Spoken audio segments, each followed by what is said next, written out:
काय म्हणून दोघांचे झगडे चालले? काय केले किटूनी तुला? किटू, का त्याला उंगली करून पळाली बेटा तू? मग तो मारायला आला की मग राग येईल तुला? आ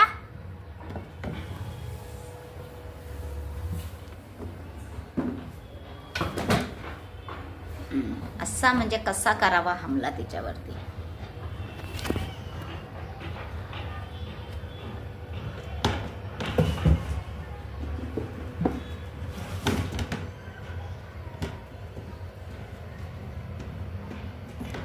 मी तर बसले ना म्हणून तो इथून नाही येते, म्हणून तिथून मारतोय तिला. बघा कसा मारतोय, बघितलं? मी बसले इकडं, दिसतंय का तुला? ओ ओ साहेब,